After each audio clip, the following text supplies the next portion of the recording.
Welcome to the Productivity Show podcast, where we believe that you can get the important things done without having to sacrifice your health, family, and things that matter to you. My name is Tan. I'm the founder of Asian Efficiency, where we help people become more productive at work and in life. And today I'm of course, joined by my co-host, Brooks Duncan. How are you today, Brooks? I'm great. What's going on? We're going to be experimenting a little bit today with the productivity show. We're always looking for ways to make it better, more interesting, and more entertaining. One of our core values is Kaizen, which means continuous improvements, and that applies to the podcast as well. And today's episode is going to be a slightly new format that we're going to be experimenting with. We know many of you like listening to podcasts to learn new things, which we've been doing for many years. We've been doing this since 2016, and we have had over 11 million downloads now. And we also know that many of you like to stay on top of what's happening in the world. So we thought it would be helpful to also share some industry news on the podcast, so you're always up to date with the latest news around productivity apps, tools, books, and everything else in between. So aside from the news, we're going to be covering three important topics today. The first one is, are you a jerk if you send someone your Calendly link? This is something that came up very recently, and we want to discuss that here today. But also, do you still have to pay for a text expander type of app anymore? Is that still a thing? And what about TikTok? Is it actually worthwhile installing and learning new skills, or is it a huge distraction? These are three things we're going to be going over today. And you can find links to everything that we share in the show notes by going to theproductivityshow.com/394. And next week's episode is about how to double the productivity of your team. So if you're someone who leads a team, whether you're a business owner, you're a manager, and you want to get the most out of your team, I think you're going to want to check out next week's episode. As always, we like to kick things off with our top three favorite resources. And Brooks, I know you have some stuff for us here today. Would you mind sharing those? Yeah, so the first one is a book. It's called The Practice of Groundedness, a transformative path to success that feeds, not crushes your soul. So it's an audiobook I'm just wrapping up, and I thought it was a really good book, kind of the opposite of TikTok, as we'll get into. But it's basically about being grounded and how that can translate into your performance. So it's not really a woo-woo book. It's actually by the author of Peak Performance, but I really, really enjoyed that book. So check it out, The Practice of Groundedness. That's number one. Number two, for a variety of reasons, a lot of people are interested lately in switching or moving between streaming platforms. And so a popular app for doing that is called SongShift. And so what that lets you do is move your library and your playlist between streaming platforms. So like Spotify to Apple Music to Tidal, Apple Music to another place, all these different streaming platforms is allows you to move between. Now, SongShift, unfortunately, is iOS only. However, Tune My Music is another popular cross-platform alternative. So if you're looking to switch streaming platforms, SongShift or Tune My Music is another one. And finally, Roku Streaming Stick. So this is something Tan actually gave me and as the whole team as a little reward for something. And it's a great way to just plug into any TV, and it can have all of your different streaming platforms. It can do a bunch of different things. And the nice thing about it is you can take it with you. So whenever we go to an Airbnb, I take my Roku streaming stick with me. I was talking to a friend the other day. He just bought this beautiful new house, and he's outfitted all of his TVs with these Roku streaming sticks because he likes the Roku interface better. And frankly, it has a remote control that actually works It actually has a remote control that works like a remote control, not the crazy Johnny Ive fever dream one that comes with the Apple TV. So the Roku streaming stick is my third pick. We'll have links to all of that in the show notes, so don't worry if you miss something here. And also, I'm glad you liked the Roku stick that I gave to everyone on the team. It was part of our quarterly goal that we achieved, so I'm glad everyone is enjoying that. Like I mentioned at the beginning, we're going to be going over some industry news and newsworthy updates of things that are happening in our space. And so we like to call this kind of like the roundup. So the first thing I want to share is one of our favorite calendar apps that we like is called Fantastical. It's something we've mentioned on a podcast many times. They recently released version 3.6. And it adds a new major feature called openings that allows people to book a meeting with you on your calendar based on your predefined availability. So it's kind of like Calendly or Schedule Once, but built in the calendar. So you don't have to use like a third party tool like that. It's actually built in the app, and it also adds this new feature called proposals. So this is kind of like Doodle, where you have multiple people that can vote for the best time to have a team meeting with everyone. So if you ever struggled with having 5 people agree on a meeting time, this is like a way to do that. Everyone used to use Doodle for this, which is a third-party service. Now it's built in Fantastical 3.6. So if you're not using Fantastical already, I would highly recommend you go check it out. And if you're using it already, definitely consider upgrading because it's a free upgrade. So that's the first thing. The second update is Microsoft has updated Streams, and they call it now informally New Stream. It's like YouTube for your internal company or organization to allow people to collaborate and distribute information instead of having like random videos of like Vimeo or Wistia links floating around. So think of it as like an internal Wikipedia, but with video format, or kind of like a YouTube within your own organization. So it comes with Office 365. So if you haven't checked it out yet, but you want to introduce some sort of video collaboration and documentation system, this is actually already a part of Office 365. So go ahead and check that out. And then the third one that I want to share is iOS 15.4 is coming up very shortly, and it will have Face ID to be able to recognize while you are wearing a face mask. I think this is something we've all wanted for a long time. So I'm glad this is coming to iOS finally. I want to hear your thoughts, Brooks. I'll start with the iOS 15.4 thing first, because I think I'm a little of iOS users. I'm a little different situation in that when the pandemic started, I was still rolling with an old iPhone 8 Plus. So I was still living the Touch ID life. And so I actually upgraded during the pandemic. And most people who upgraded from Touch ID to Face ID before the pandemic, like loved Face ID. You know, it's the best thing ever. I hated it personally because like I like my new phone because a lot of times when I needed to unlock my phone, it was when I was, at the store. I use my phone as my grocery list, or when I'm, on transit or something, or when I'm just out and about. And going from having everything unlocking beautifully with my thumb to having to like sit there and punch in my passcode all the time, I basically stopped using Apple Pay for that reason. And so anything that Apple can do to make it so that our Face ID works with a mask is great. Now, unfortunately, a lot of places, or not unfortunately, but it just so happens that a lot of places are starting to remove their mask mandates in some areas. So this is kind of like this would have been an awesome feature a year ago, but hey, anything Apple can do for that is awesome. So that's number one. Number two, about streams. Well, this is really, really awesome in Microsoft 365. If you're already in that ecosystem, I think internal videos, like maybe we should do an episode on this topic somehow if we can figure out a way to work it, because I think internal videos are just such a huge win for organizations or any sort of team, because it just like lets you explain things in such a simple way that takes so much more work in any other way, especially if you have a distributed team. You can't just like call your coworker over to look over your shoulder. The problem is dealing with these internal videos has always been a pain. Like you said, people like upload them to random services that aren't really controlled by the company, or maybe you have it on a Dropbox drive, but then that's not super ideal sometimes.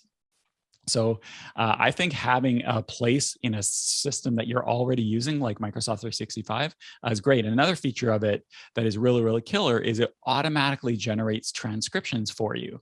And so this, like, I would love this feature. We have this problem in that we just use a random third-party service to do our internal videos. We're really, really big on internal videos because we're distributed all over the world. And then what we have to do when usually it's me making these videos is then turn them into SOPs.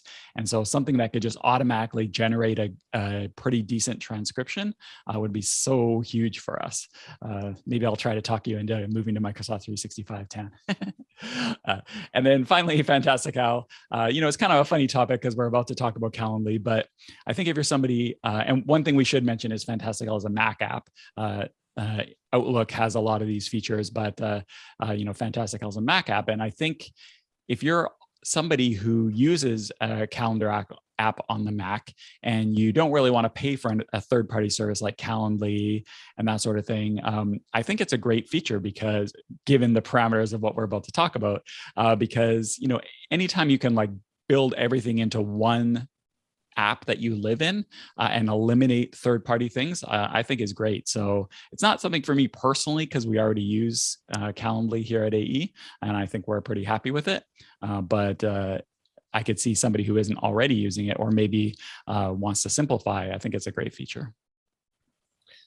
All right, so let's move over to the next section here of this episode, and that is what we call industry happening. So we're going to be going over what's happening in our space. And one of the things that came up that you put in here, Brooks, was, and I like the title of this, "Are you a jerk for using Calendly?" So that's the first thing we're going to be going over. Can you kind of set the stage and context of why we're talking about this? Yeah, well, it's funny. We almost have an internal rule on the podcast when we're talking about stuff like productivity tips to not recommend Calendly, but not because we don't like it, but because we almost recommend it too much. We've long recommended using a tool like Calendly or Schedule Once. It lets you be in control of your calendar, makes it really simple. It avoids that like back and forth scheduling dance. If you're trying to book a meeting with somebody where you have to like email back and forth trying to find a time that works, you can just have a single link that has your calendar availability and they can pick what works for them. And it's just like, it sounds like a super win-win situation. But recently a pretty well-known VC named Sam Lessin posted a long, one of those image tweets. They do a tweet and it's like an image of a notes or a doc that they made when it's too much to fit in a tweet. And basically it went viral. And the text of it is, "Calendly etiquette is the most raw / naked display of social capital dynamics in business." And we'll have a link to the tweet in the show notes, theproductivityshow.com/394. I won't read out the whole thing, but basically it starts with, "When somebody sends you a Calendly link and asks you to slot yourself on their calendar, they're telling you that you are less important than them and all of their current meetings are more important than whatever you need them for. It's a get in line move." And then it goes on and it says like, "Matching up the importance / urgency of what we have to talk about and both our schedules, etc., is a far more nuanced dance than you give me options and I pick like you're a dentist or something." And again, I won't read the whole thing, but the general idea is that if you send somebody a Calendly link, you're right away creating this power dynamic where your schedule is more important than theirs and they need to fit into their schedule. So I read this, I was kind of laughing. There was even a Washington Post article that was like on a similar theme. And it made me curious since I know, Tan, you recommend Calendly a lot. What do we think? Are you a power mad jerk for using Calendly and sending somebody a link? Like, what's your thoughts on this, Tan? When I first saw this, I thought, I completely disagree because I see it very differently. However, after thinking about it some more, I can see where he comes from. And I think what's missing here is context. And what I mean with that is if I just tell you, "Hey, Brooks, let's have lunch. Let's figure out a time. Here's my link. Go use this, Brooks." If you kind of use it with that kind of attitude, then it's like, okay, my schedule is more important than yours. Like, figure out a way to get on my schedule, kind of thing. However, if you add some context to it, especially when you are talking to someone that you're meeting for the first time, or like you're trying to schedule together something for the first time, then saying something along the lines of, "Hey, to help us both save time going back and forth and finding a time that works for both of us, I suggest we use my scheduler link here. And in case you can't find something that works for you, let me know and we can figure something else out." Like if you add that kind of context and saying, "Hey, I'm sending this to you so we both save time and we save each other this back and forth," then I don't think it's like a jerk move to say, "Hey, here's my scheduler link."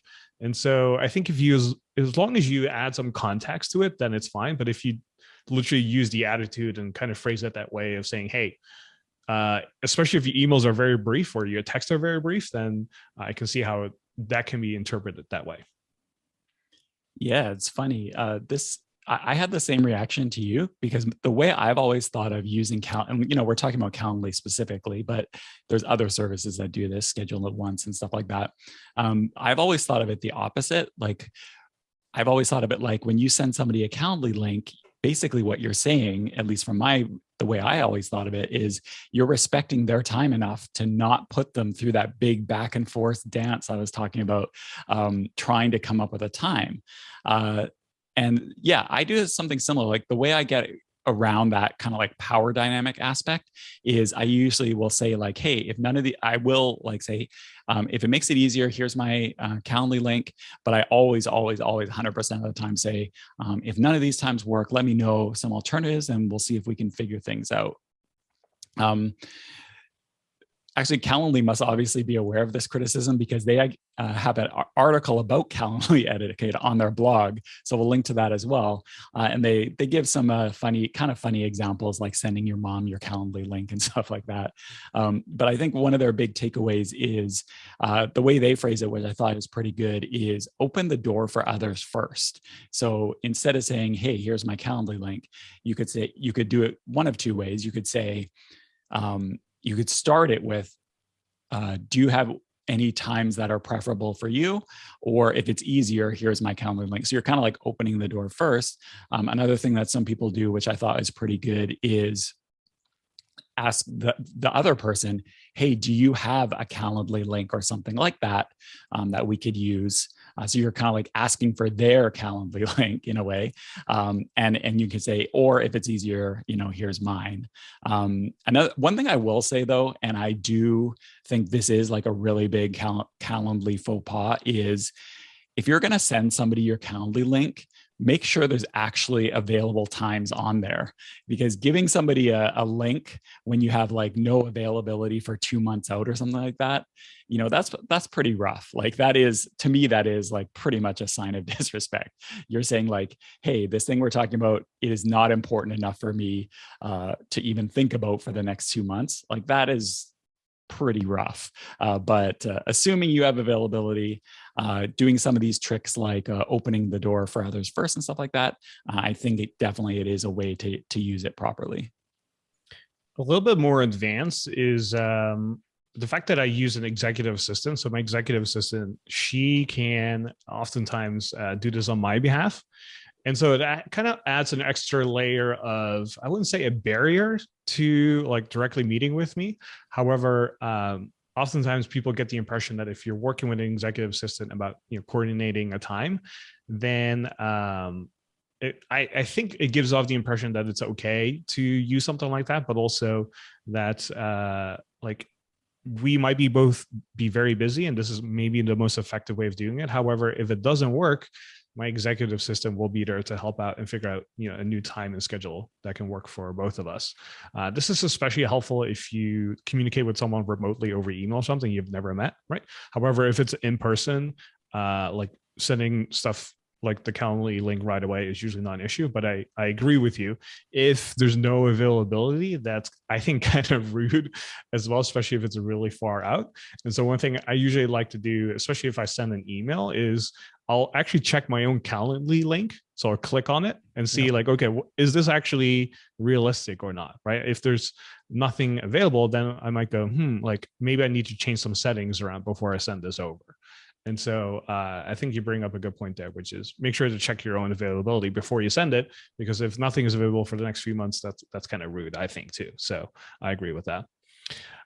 So that's the first thing here. Brooks, the next thing we have on the list here is, do you need to even pay for a text expander type of app anymore? So for those of you who don't know, text expander is a really popular app, something we've recommended many times. And it's basically a tool that allows you to type faster and have keyboard shortcuts so you can type very quickly and have snippets and templates that you can use over and over. So for example, if you send an email and every time you send an email, you pretty much use the same sort of body, but you change the name or date or whatever, instead of typing it manually or copy and pasting it from a text file, you can have something like an app where you use a keystroke and then it will basically expand it for you and automatically type it for you. So we love it because it's a great way to save time, to type faster and get stuff done more efficiently. However, there's kind of this, I guess, like debate about whether you should pay for this or not, because there are a lot of free alternatives as well, even though we continue to recommend Text Expander. So what's your take on this, Brooks? Yeah, it's funny. It's funny that we're even talking about this because if I think back to how AE first came on my radar way back in whatever 2011 or whenever it was probably like these series of text expander videos that the now we have on the had on the blog, and the text expander is like, I know my online productivity life and AE's online productivity life are like so almost so entwined with text expander. It's kind of funny of talking about not using it, but I think for me, like I do still subscribe to Text Expander. I use it like all day, every day. And if you are interested, we have a 20% off discount in the show notes that we'll throw in. But I would say, and I do, some pretty like high level techie stuff with it, with like fill in fields and scripts and all that sort of stuff.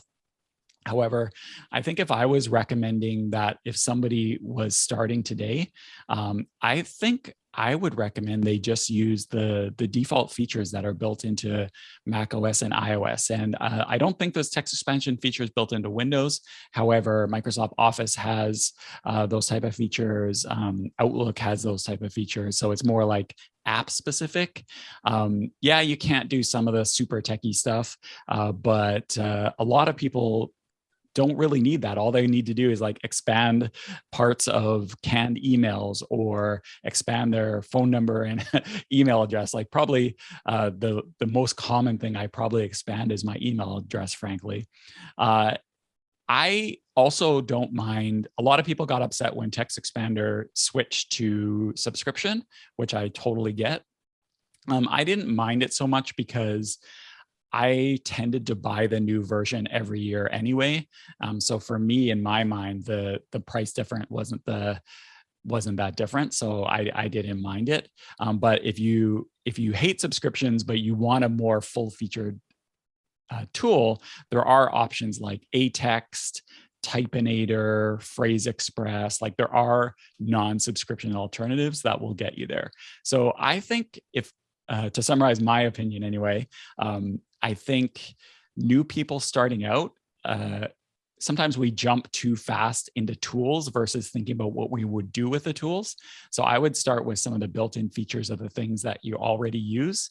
And then if you want to do more advanced stuff, then start looking into some of the other solutions. What do you think? Well, part of what inspired this conversation is Text Expander actually recently released a new blog post where they shared some of the stats of people who use their product. And if you use Text Expander, you can actually go check out your stats in the settings or preferences, and it will show you how much time you saved last year or last month or overall. And they send out an email summary to every paying subscriber as well, where you have a whole summary of 2021, and they kind of summarize it in their blog post. And so I kind of looked it up for myself. And when I look at the tweets that people shared that were shared in the blog post, where how much time they saved, like I saved about 7 hours last year, and I think I'm a medium power user, but some people save like 20 days in a year, and I go, oh my gosh, like what are you doing to save so much time? Are we writing novels or something and duplicating them somehow? Like this is just insane. So the fact that I saved about 7 hours, I think is a lot already. However, there are a lot of people who save even more, like 4 or 5 days a year, and with the average of 80 words per minute of typing. So that's a lot of time. And I would say if you are new to the idea of like using something like a text expanding app, I think the built-in features are probably the way to go. Every time I showcase to people that you can use this on the iPhone with simple shortcuts that you can kind of like built in there, people are amazed that that's even possible. So most people actually don't even know that there's such a thing, right? And so to go from zero to text expander, I think can be kind of a challenge. However, if it's already built in the phone or the operating system, I think that's an easy way to get some quick wins. So like having your name, your email address, your address, your phone number, like having that commonly typed out, but using keystrokes to simplify and speed that up makes such a big difference. And for anyone that uses templates on a regular basis, like if you find yourself oftentimes copy and pasting from one document to an email or to an invoice or something, and then changing a few details every single time, that is prime time to use something like the Text Expander app to make it even more efficient. But most people probably don't even need it. So I would say go with the free stuff first. And if you find that you run into limitations, then go for something like Text Expander. Yeah, we record these episodes live with our TPS Plus members and our Productivity Academy members. And as I'm not at all surprised that they're chiming in on this topic. And Kimberly says that she tried the free alternatives, but they were kind of like limiting and difficult to use compared to Text Expander. Text Expander has so many ready-to-go shortcuts that are really helpful. And Toby says he uses Phrase Expander as a mental health clinician to complete session notes. And then Kimberly says, yeah, Text Expander is awesome for CSS code snippets. And yeah, this is a great example of what we're talking about. Toby also says he uses an IT professional as well for like scripts and stuff like that. Like if you're doing like note templates and scripts and CSS and stuff like that, that's a good sign that you want a more full-featured solution like Text Expander, Phrase Express, that sort of thing. But if all you're expanding is like addresses, phone numbers, email addresses, like maybe the beginnings of emails or something like that, that you can probably get away with the built-in alternatives. All right, Brooks, let's move on to the third topic here. And this is actually something that you brought up. So I'm going to allow you to introduce it here. Sometimes I bring up topics just because I want to hear what Tan has to say about it. And I never ask him these things like internally. I always save it for the podcast. So this is another example of that. And so topic number 3 is, do you think you can learn productively from TikTok? And I bring this up because I've long famously, I'm sure I've even said it on the podcast before, felt that TikTok is a productivity disaster. And the reason why is because I have teenagers. They and all their friends use TikTok a ton. And so of course, as a parent, you want to check this stuff out. And what I found is that the algorithm is so powerful, and the short burst information means you just waste, without even meaning to, you just waste so much time swiping up over and over again. And I guess the algorithm learned that I liked travel stuff and local adventure stuff. So that's what it was feeding me. So I'd always find these waterfalls to take the family to. And we found out some great little trips that way. But then I realized, no, I decided back in the day, it wasn't really worth it. And so I do still have TikTok on my phone, but it's nowhere near, it's banished to the app library. I never even see it. All notifications are off, obviously. However, so I was pretty determined that TikTok is no good, other than waterfalls, which was helpful. But the other day I heard about I think it was on a podcast, or I read about it or something, a TikTok account called Miss Excel, and we'll link to it in the show notes. And basically she does Excel spreadsheet tips in TikTok form, and it sounded pretty weird to me. So I checked it out. And so, yeah, she somehow manages to do these really great Excel tips in whatever X second bursts. And now she's sponsored by Microsoft, and has, of course, started selling Excel courses and stuff like that. And I'm pretty good at Excel. Anytime there's any sort of spreadsheet thing, Tan always throws it my way. I've been using Excel since it came on floppy disks, a big box of floppy disks.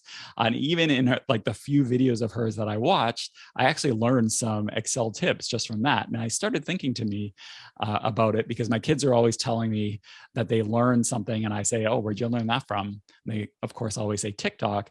So it made me think, do I have it all wrong? Is TikTok, could it be an actually good learning tool, or is it not worth the potential for the time, energy, and attention disruption? So I'm very curious what you think, Tan. Are you a secret TikToker? Are you there swiping up? Are you following all fashion influencer TikTokers, or what's your thoughts on this? when you and I were working on the show notes together, I was like, I can't believe we're talking about this, but I guess we are. So I'm gonna clarify my stance again internally, but also on the podcast. And I'm staying away, far, far away from TikTok, like the plague, because I know a lot of these apps are designed to make you addicted and to make you feel like FOMO. And so if the goal is learning, like if you want to learn about Excel, for example, there's different strategies of learning, right? We can take a course, we can take a workshop, we can one-on-one coaching, we can watch TikTok videos. Like there's a lot of strategies to the same outcome. If we want to become an ninja Excel user, as an example, and that's the goal, I think there's a lot of ways to get there. And it seems like TikTok is one of those. However, I just find it so distracting. And also knowing that these apps are designed to make you addicted and to make you feel like dopamine hits and stuff like that, it just makes me go even further away and say, hey, it's fun. I'm sure there's a great discovery of all the things. However, I think the upside of it is relatively low compared to the huge downside. So I think there's a lot of different ways to get to the same destination. And this is just not one of the roads that I personally want to go on. So as I predicted, the live stream is chiming in. So Kimberly says, one of my clients rocks TikTok, but I stay completely clear, LOL. And then Art says it well. Well, I could use this, doesn't mean that you will, or even that it's the best thing you could be using. Yeah, I'm not going to disagree with you. Like I said, I've for mainly parenting reasons, I keep TikTok around just so I know what's going on, but I never go on it. The one thing I will say, though, is I think it is good to know where education is potentially going. And even if you don't use it yourself, I think if there's people sharing a lot of good information on a platform, it's good at least to know that it's there. But I agree the potential for disruption is probably too much. I think the only way you could maybe do it well is I actually had a proud parenting moment just this weekend where my oldest son, who's about to turn 17, first of all, he asked me for the screen time password, which I'm obviously not going to give him, but I said I would type it in for him, and I asked him why he wanted it, and because he wanted to set screen time limits for TikTok so that he could, and other distracting apps, so that he could get more focus, especially since he's going into grade 12 next year. And I thought that was really good that he recognized it was a problem and he wanted to use the tools available to limit his time using it. And I think if you are going to go down this road of like, because I know people like Ryan Holiday and stuff like that, they're all starting to make TikToks sharing information. If you are going to go down the road of following educational TikTokers, which there are a lot of science, math, productivity, all that sort of stuff, I think the only way you could possibly do it is like setting really low screen time limits, or whatever the Google equivalent is on digital well-being limits on your device, and keep that like 15 minutes a day or something like that to save yourself. I think that's the only way you could possibly do it. But it's good to know it's there, even if we all agree that it's dangerous. That to me is like, oh, let's use some crazy drugs, but hey, let's keep it to a very small limit, because if we do too much of it, it might be too bad. So let's keep it to a really small dose. And I'm like, no, that doesn't make any sense. Good way to put it. All right. Well, I hope you enjoyed today's episode. I know it's been fun for us at least, and I hope you enjoyed it as much as we did. So let us know, like, how did you like this new format? Did you like the industry news? Did you like the topics we went over? Do you want to see more episodes like this? Let us know. You can tweet us at Asian Efficiency, or send us an email at support@asianefficiency.com. I would love to hear your thoughts and feedback on this. And as always, we like to end episodes with an action item. So there's something that you can take away from today's content.